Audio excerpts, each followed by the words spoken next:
Another great tool is their Flexcards. So I've created a game here, and I want kids to be able to click on a flex card and know how many spaces they have to go here.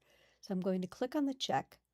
I'm going to go to flex cards, and I could make my own, but they've already got them made, and I can modify them.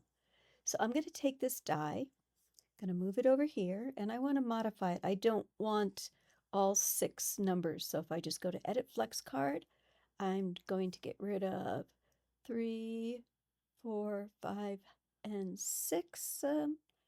Yeah. And then I'm going to click save.